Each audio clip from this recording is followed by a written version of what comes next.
All right, dude, let's jump into The Conjuring, right? All right, Conjuring. Yep, hit it. Take it away.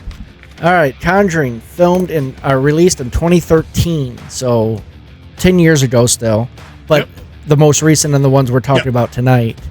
Its runtime was 1 hour and 52 minutes. So you can see you had 142 minutes for The Thing, 151 minutes for Scream, and now 152 minutes for Conjuring. You see a little formula here? It's a very simple formula. Yeah. Dude, get in, get out, get gone. It was directed by... It was directed by James Wan, W-A-N. James Wan, yep. Mm-hmm. Yep. And it was written by Chad and Carrie Hayes. Now, let me stop you right there with the James Wan, unless you were going to do this. Do you know what else he's famous for? No, I didn't look up his filmology. That would be a little movie called Saw. I believe he's been involved with some... no, that's not he's not with Fast and Furious. That's... I think that's Justin Lin. Never mind.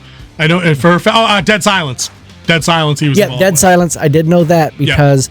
Well, let me hit on... do you know a little thing about Chad and Carrie Hayes? Nope. The writers? They're twin brothers. Interesting.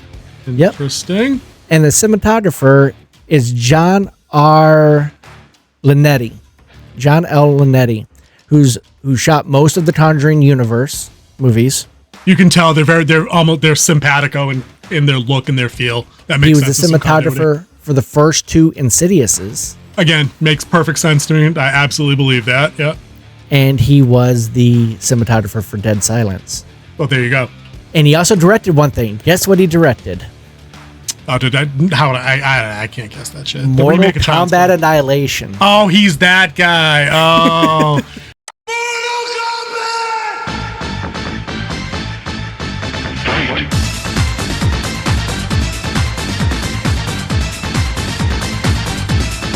Ouch.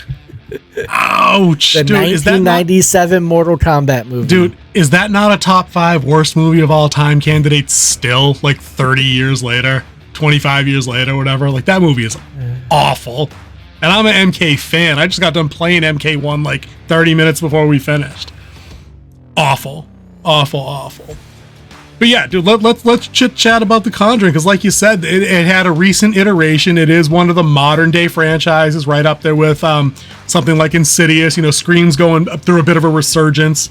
Paranormal Activity kind of came and went, gave us like 5 or 6 varying quality, horror movies in the middle. Saw is obviously back in rare form. I'm told with Saw X right now, I guess that's doing pretty good. Word of mouth seems pretty good on that. But The Conjuring, I think, is probably the best of that group. I think that's the S tier of all these things. It's got a compelling look because of the period piece of the original set back in... It looked like the 70s when I just watched it the other day, given the fashion. Yep. Okay. It's when the 2 main characters... The Warrens. Yep, the Warrens, Ed and Lorraine Warren, who are real-life people. These are based off true events. Yep. They were paranormal investigators, and this whole universe is set off of them. The only one that they're not doing in their universe, because it has its own horror franchise, is the Amityville Horror. Right. And I hate that doll in anything it's in. That's actually not on my list of movies that I enjoyed. I don't know if you have a quick take on Annabelle. Not for me. I just think it's kind of stupid. Yeah, even though it is a true story as well. Yeah, I've seen the real Annabelle doll. Where? There's pictures of it online. Oh! I thought you meant you've been to the exhibit at that, because I think you can visit the house. No. You can visit the house, and they have the original doll. I thought you meant you were taking a trip down, road tripped it. Well. Yeah, and which they did. They changed what the doll actually looks like. The doll is more of a plush doll than it is a porcelain doll.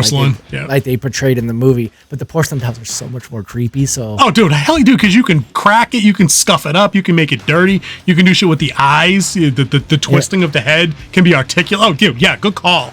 Good call. I know. Listen, it looks creepy, but I put it in the same class, and we're segueing out of The Conjuring. And I promise I'll get right back.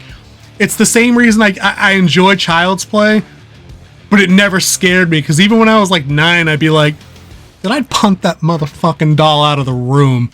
Like, unless he gets the drop on me, I like my odds. Now, if you actually pay attention to the lore of the doll and why it was so scary, it wasn't that the doll was killing people. So, yeah. And they for break this Annabelle, down in The Conjuring, which we'll bring it back to The Conjuring on this. Yeah. Is that it was a vessel for a demon to possess, enter your home. Now, right. demons can't do anything unless they're allowed on Earth, right. which means you have to invite them in.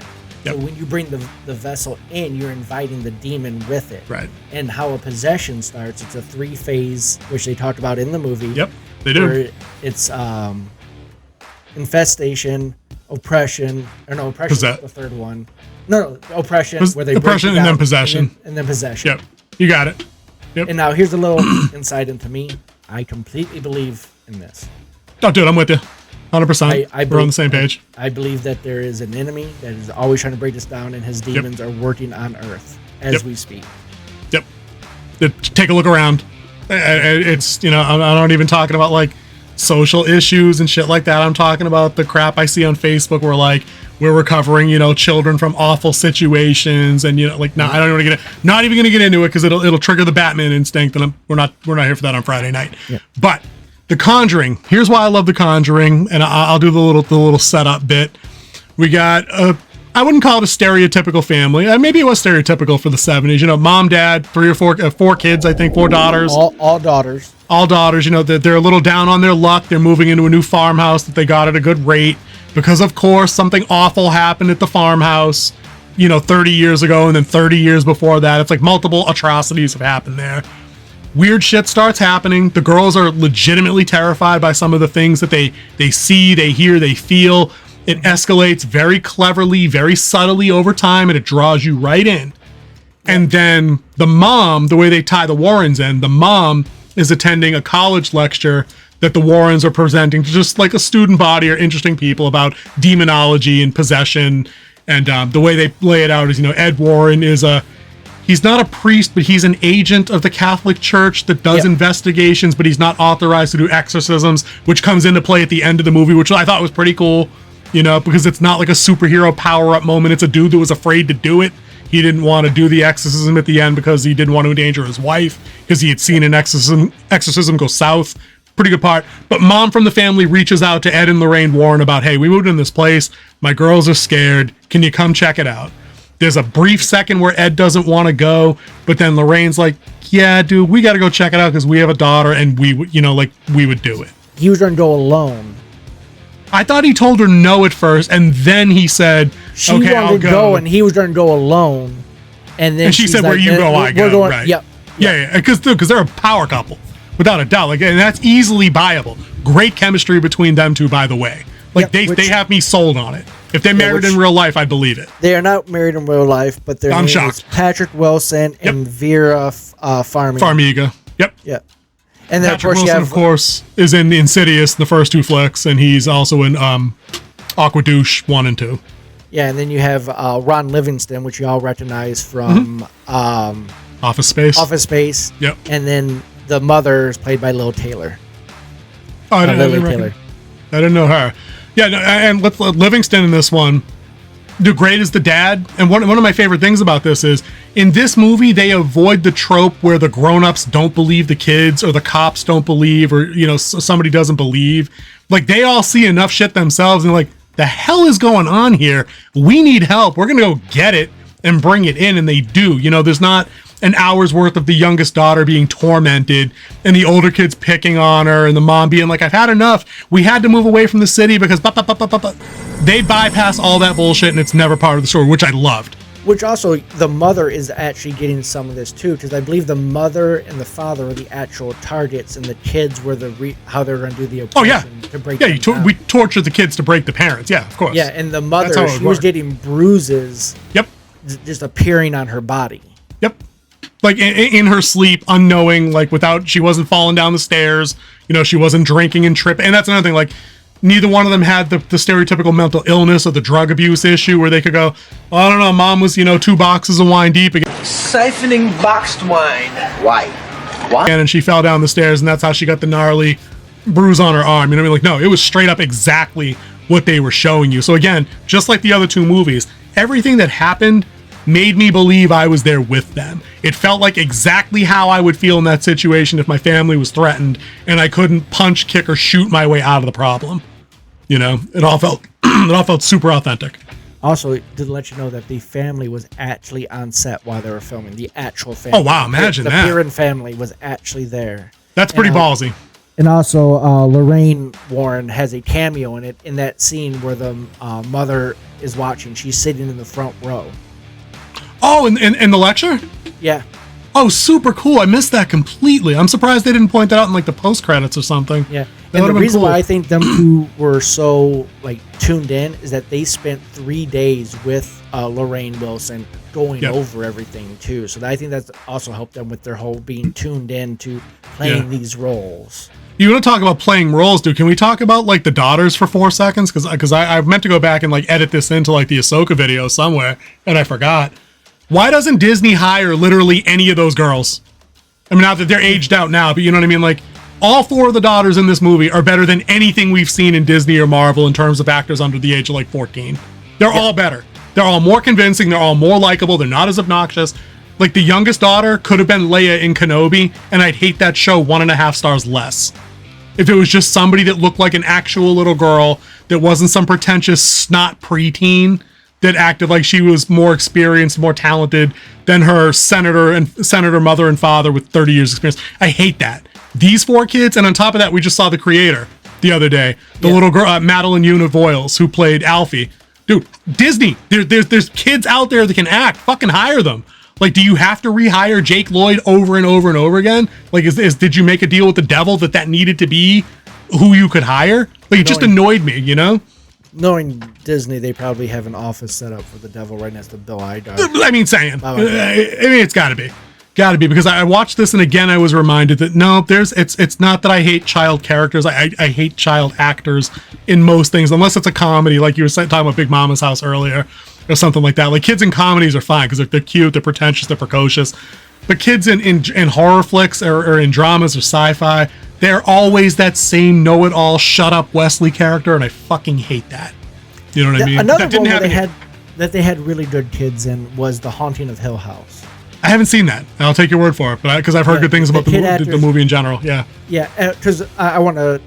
There's a tie-in. One of the younger kids in that one actually plays a kid in The Conjuring, and The Devil Made Me Do It. That was the newest Conjuring flick, right? Yes, it is. Okay, I haven't seen that one. Okay, cool. But that again, to what I said 2 minutes ago, to the point. There's talented people out there that are under 15 that can play these roles, you know, between ages 9 and 15 or something like that. When you get younger than that, I think it's harder to find people that have, you know, gravitas at such a young age. But obviously, these girls killed it. Like the one scene in the bedroom where the one girl woke up because she thought her sister was touching her foot, and she couldn't see something, or she saw something that we couldn't see, and then the camera pans to what her sister can see, and she doesn't see nothing, and then some fucking ugly ass thing just jumps down from the dresser, and I'm like, okay. That's late. That's actually later. So the whole scene with her seeing everything, you never see the big bad. Oh, right. I'm just saying. At the moment that all happened, yeah. Yeah, when he came home, he was hearing screaming, which happened after. Right, he runs in. Right, he runs in from the truck. He runs in. And he's like, "What is it?" And that's when they had the thing jump off the wardrobe. Yeah, dude, that was insane. Like, dude, I had to put in an emergency call for like a fresh pair of underwear at that point because I'm like, dude, I knew it was coming. I've seen this movie, but there's something about that slow pan because, dude, they work you through it. They got the little girl looking under the bed, and you're like, okay, she's looking right. That means when she goes left, there it's gonna be nothing. She goes back to the right, nothing. She looks up over the bed, nothing. And you're just waiting and waiting and waiting. And then the door. No, dude. Well, so that slam. move. Oh, dude, forget it. So they had her looking under the bed, and you had it like from her perspective, and then it did that little tilt thing to her. Yes, it's called a Dutch tilt, and it was done to perfection. Dude, I've got goosebumps just remembering watching it the other day. Dude, I got a squeaky basement door right now that when I walk by in broad daylight, like I'm reaching for the waistband just in case I'm extra carrying something special, just in case, because it creeped me. It hit me like that, and I haven't been creeped out like that since I saw Sinister, which we should talk about, and almost made the cut for this video. We should talk about Sinister another day. But like definitely. The Conjuring is exactly atmospheric horror done right. It pulls you in. It gives you, again, all these movies, they give you characters you know that you're familiar with. They could be your aunts, uncles, your family, and you pity them. You empathize with them. When they get hurt or when they're threatened, you get your blood up and you're like, oh, okay. All right, let's box. Let's go demon spirit. Like somebody's got to get an ass kick in here, and I'm dealing. Yeah, and here's the other part. Yeah. Because you had the witch on the wardrobe. Yep. Then you had Alfie, her imaginary friend that you can see in the mirror in the Jack in the Box. Yep. So you had different spirits, and the family said that they believed that there were different spirits that left the house. And this is everything that happened at that house over 8 generations. Right. You had 2 people commit suicide. Yep. 1 person be poisoned. An 11-year-old girl who was raped and murdered. You had 2 drowned and 4 men who froze to death. Yeah, dude, I'm saying Hell House. Like, dude, it's like this shit happened for generations at this house. Dude, you want to talk about one of the best jump scares? Because I typically don't. Jump scares don't usually get me because they're usually predictable. Like you follow the shot long enough, the music hits a certain point, and then you know it's coming. But when we get the chick that I think it was a mother that murdered her daughter, and she had cut her wrists, and she appears visually once, I think. And then the character moves out of frame, and when she's pursued, she comes back in, and the volume jumps, and she's like, "Look what you made me do!" Or she says something quickly and loud. And I'm like, "Fuck! Second pair of underwear needed. Like, let's bring another one." Dude, because I got a thing for cut wrists. You know, like I've treated all kinds of stuff in my career. I can handle all kinds of gnarly shit, dude. If you cut your wrist, like you're on your own, I can't do nothing for you. It's weird. But like, dude, so that was another one that got me, and I'm like, dude, that wouldn't get me in a current day, you know, generic sequel movie, because they'd make it so telegraphed and predictable that like you could be in the middle of a sandwich and just seeing it coming a mile away. But this one, oh dude, they were on point with this here. Everything about this was moody and somber and just like sad, and you feel for the family because like they're like they go, well, what if we just leave? And Lorraine's like, well, no, it's just gonna follow you, so you can't leave. Like, well, what do you do now? Like the Ghostbusters aren't coming, bro. There's no proton pack coming. Like, I can't leave. This guy can't do an exorcist. His wife might die if she helps us more. You know, my wife looks like she's gone 8 rounds with like the heavyweight champ of the world, and I'm a trucker. Like, I'm not home most of the time. What the fuck are we gonna do? And you know, like that's, you feel for him. And you bring in the witchcraft into it, where they find the I forgot what they called it, but it's a talisman for witchcraft that brings in the evil energy. Oh yeah, yep. Yeah, and this is why all witchcraft is evil. It's all tied back to the devil. Like, there's no such thing as a good witch. It just doesn't exist. Because the power's supernatural, and it comes from one source. And yeah, and that's what this is. And like everyone talks about, well, it's about the earth. It's about this. No, yeah, that's a whole different belief set that's not attached to dark power. Yeah, no, that's. I think people blur those lines too easily. Not. And that's exactly like this thing was the thing of the earth that was bringing in, empowering, giving these entities in this house power over people where they could possess them. And the tree, you know, the tree was built. That 40-foot tree was built for that set. Oh, by the pond, the tree, the big one. Yeah.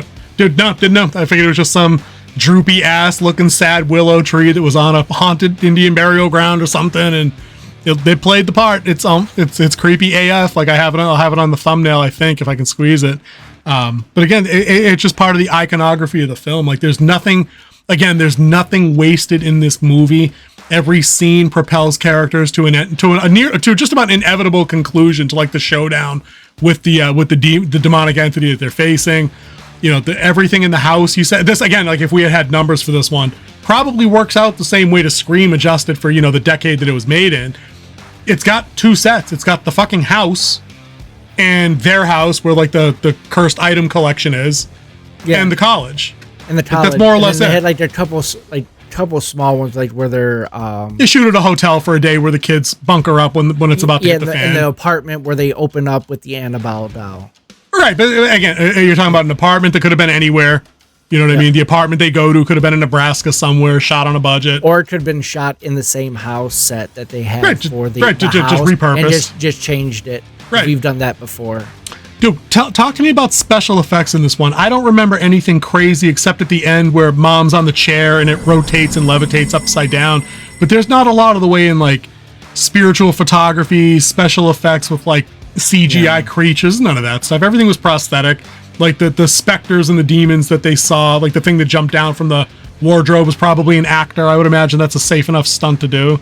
That probably and wasn't then CGI. The only thing that would touch up with CGI was like the blur effect, mostly visual graphics. And they could have done that in lens or however they call it. That's nothing that needed like a production, a CGI studio to throw down.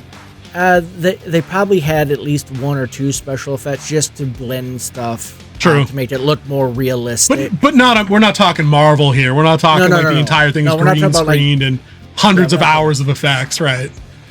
Yeah, a lot of it was probably shot, and then like how I would do it, you would shoot a clean plate, which with no actors in there, you'd get the lighting and everything, and then you would shoot the scene, and then whatever you're going to add in their special effects, you would add it in, and you would have the lighting and the clean plate to like remove, like say you want your rocking chair to move over there, you have a person there rocking the chair, and then you boot then you mask them out to the clean plate, so it looks like there's no one standing there and it's rocking. True. So we probably are in one of those situations where, and don't quote me on the numbers, but it's probably one of those situations where they shot it for 50 million and it returned like 230 million or something. It had a pretty solid return.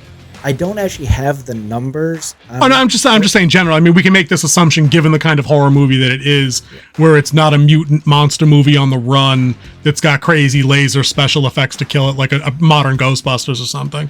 So it's probably a modest budget with a great return. But what I do have here is that it's the highest grossing opening weekend for an original R-rated movie. I could see that. Again, I think that the reason I picked this for the lineup here, like I said, it's a modern day franchise like Crown Jewel. Like I think this is the bar that other franchises should probably attempt to play. Like they should step their game up to hit this level. It's spawned several spin-off movies. I mean, because the Nun exists in this universe also, doesn't it? Doesn't that franchise fold into the Conjuring somewhere? You first get introduced to the Nun, which is the demon named Valric in the Conjuring 2, and then they did the Nun movie. Right. So now they've done the Nun 2. Right, so this is like Big Daddy Grandpa of horror movies post 2010. Like this has kicked off several other pieces that have all made decent cash, which are all based off of real investigations from Ed and Lorraine Warren. Also, it took them 20 years to make this movie.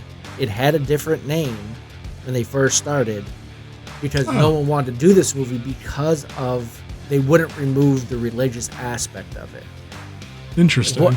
And the Warrens wouldn't let it be released without the religious aspect. It's 80% of their identity in the movie is their faith and their ability to have that kind of impact on other people around them. And the ending scene alone is Ed Warren facing his own personal demons and executing the exorcism. I thought that was all very potent stuff. It's too bad that studios were gun shy on that. They shot themselves in the foot financially for holding out on that. And it also, they originally wanted to try to make it a PG-13 movie. Yeah, dude.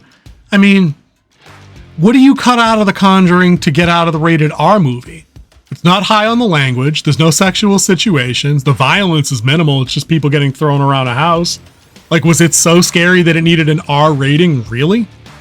I don't know what would. Yeah, that's what I'm saying. Like, if you were the MPA, like, what was your bitch about this movie? I'm a little confuddled by that, I would say. Yeah, maybe that'd be it. Like, because like I said, there's no underage drinking. There's no underage drug use. There's no underage pregnancy. There's no. I mean, what are the things? Nudity. That's what I mean. Like, there's none of that.